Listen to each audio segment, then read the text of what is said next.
শিক্ষার্থী বন্ধুরা, আমার পাঠশালায় সবাইকে স্বাগতম। আজ আমরা আবারও নবম দশম শ্রেণীর সাধারণ গণিত বইয়ের ৬.৩ অধ্যায়ের একটি জ্যামিতিক সমস্যা সমাধান করব। সেটি নিয়ে আজকে আমাদের আলোচনা। তো প্রশ্ন নম্বর ১৬ নিয়ে আমরা আজকে আলোচনা করব। সমস্যাটিতে আছে এবিসি ত্রিভুজের কোণ বি সমান এক সমকোণ এবং ডি অতিভুজ এসি এর মধ্যবিন্দু, প্রমাণ করো যে বিডি সমান হাফ এসি। তো এটি প্রমাণ করতে গিয়ে আমরা কি কি পদ্ধতি অবলম্বন করব সেটা একটু খেয়াল করে দেখি। প্রথমে আমরা জানি বিশেষ নির্বাচনটা লিখতে হবে। তো আমরা সেটি লিখি কিভাবে বিশেষ নির্বাচন লিখতে হবে। আসলে বিশেষ নির্বাচন প্রশ্নটি যা আছে ঠিক প্রায় তাই, অল্প একটু অ্যাড করা লাগবে। সেটা একটু দেখি আমরা। এবিসি ত্রিভুজের কোণ বি সমান এক সমকোণ এবং ডি অতিভুজ এসি এর মধ্যবিন্দু বিডি যোগ করি, প্রমাণ করতে হবে যে বিডি সমান হাফ এসি। এবার আমরা চিত্রটি দেখি, খেয়াল করি। আসলে আমি একবারেই অঙ্কনটা সম্পন্ন করেই এটা আনা হয়েছে। মূলত প্রথম আমাদের চিত্রটি এভাবে হওয়া উচিত ছিল। এবিসি একটি ত্রিভুজ আর এই কোণ বিটা হচ্ছে সমকোণ। এই যে এই কোণটি হচ্ছে সমকোণ এবং এখানে ডি হচ্ছে এই যে অতিভুজ আছে। সমকোণের বিপরীত বাহুকে অতিভুজ বলে, এটা আমরা জানি। তো ডি হচ্ছে অতিভুজ এসি এর মধ্যবিন্দু, বিডি যোগ করা হলো। তাহলে প্রমাণ করে দেখাতে হবে মূলত এই যে বিডি, এই বিডি হবে হাফ এসি এর সমান। তো আমরা দেখি এটাকে কিভাবে আমরা প্রমাণ করতে পারি। তো অঙ্কনে আসি। অঙ্কনটা এবার মূলত হবে সেটা হচ্ছে আমরা অঙ্কনটা এইভাবে করব। ডিকে কেন্দ্র করে এসিকে ব্যাস ধরে যদি একটি বৃত্ত অঙ্কন করা যায় তাহলে সেই বৃত্তটি অবশ্যই বি বিন্দু দিয়ে যাবে। তো মানে বি বিন্দু দিয়ে যাওয়ার একটা কারণ আছে, সেটা আমরা জানি যে আসলে এসি যদি ব্যাস হয় তাহলে এখানে যেহেতু সমকোণ উৎপন্ন হয়েছে, আমরা জানি অর্ধবৃত্তস্থ কোণ হয়েছে এক সমকোণ। তো সেই ধারণা থেকে আমরা যেহেতু এসি ব্যাস, সেহেতু আবার কোণ বিটা হয়েছে সমকোণ, অর্থাৎ কোণ এবিসি সমকোণ প্রশ্নে বলা আছে, কোণ বি সমকোণ বলা আছে। তাহলে এসি ব্যাসের উপরে যে কোণটা থাকবে সেই কোণটা যদি সমকোণ হয় তাহলে সেটা অর্ধবৃত্তস্থ কোণ হবে। সেক্ষেত্রে অবশ্যই ওই বৃত্তের উপরেই বি বিন্দুটি পড়বে। এই কারণে এখানে লেখা হচ্ছে ডিকে কেন্দ্র করে এসিকে ব্যাস ধরে একটি বৃত্ত আঁকি, বৃত্তটি বি বিন্দু দিয়ে যাবে।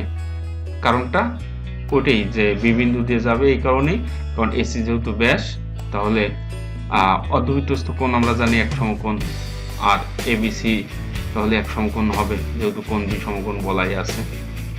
তো আমরা প্রমাণে আসি। প্রমাণে সেই কথাগুলোই আমরা লিখব। দেখো, কোণ বি সমকোণ হওয়ায় কোণ এবিসি কে আমরা অর্ধবৃত্তস্থ কোণ বলতে পারছি। তো যেহেতু অর্ধবৃত্তস্থ কোণ, কারণ এসি যেহেতু ব্যাস, তাহলে আমরা কিন্তু আবার লিখতে পারি এইভাবে। আবার ডি কেন্দ্র হওয়ায়, ডি তো কেন্দ্র তাই না, যেহেতু ডি কেন্দ্র সেহেতু আমরা লিখতে পারি এডি সমান সিডি সমান বিডি।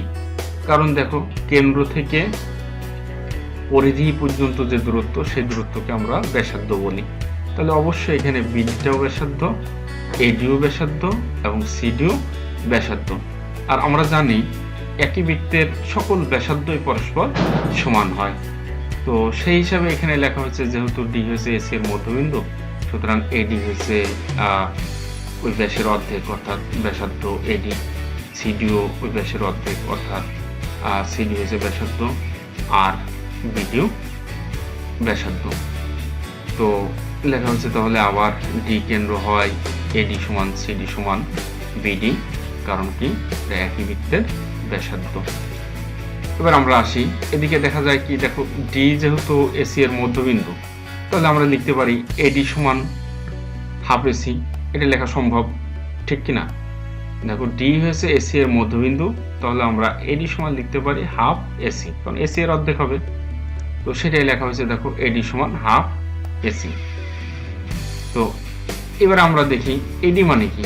উপরের লাইন এটাতে আমরা দেখি এডি মানে সিডি সমান বিডি, তার মানে এডি মানে বিডি লেখা যায়। এডি সমান কি লেখা যায়? বিডি। যেহেতু এডি সমান বিডি লেখা যায়, তাহলে আমরা এডির স্থলে এখন বিডি লিখে ফেললাম।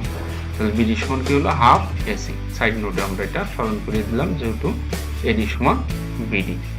এটি কিন্তু আমাদের দেখো প্রমাণ চেয়েছে বিডি সমান হাফ এসি, আমরা কিন্তু সেই প্রমাণটাই করলাম, বিডি সমান হাফ এসি।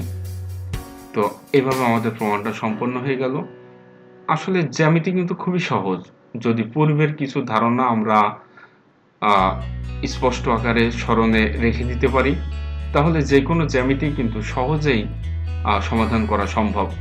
তো আমার পাঠশালা এই ইউটিউব চ্যানেলটিতে জ্যামিতির প্রাথমিক ধারণাগুলো পর্যাপ্ত না হলেও মোটামুটি যেগুলো আমাদের জ্যামিতি সমাধান এসএসসি পর্যায়ে জ্যামিতি সমাধানের জন্য লাগে, মোটামুটিভাবে সেইগুলো দেওয়া আছে। আমরা যদি আমার এই পাঠশালায় এই ইউটিউব চ্যানেলটি সাবস্ক্রাইব করে রাখি, তাহলে প্রতিনিয়ত আমরা নতুন নতুন জ্যামিতিক সমস্যা সমাধান পাবো ইনশাল্লাহ, এবং আশা করছি এখান থেকে আমরা উপকৃত হব এবং তোমরা উপকৃত হবে। এবং যদি এই ইউটিউব চ্যানেলটি সম্পর্কে কোনো মন্তব্য অথবা কোনো কমেন্টস, মানে কোনো প্রকার পরামর্শ তোমাদের থাকে, তাহলে সেটা কমেন্টসে লিখতে পারো। তোমরা আশা করতে পারো যে আমি চেষ্টা করব আর কি আরো সুন্দর করে সমস্যাগুলো সমাধান দেওয়ার চেষ্টা করব।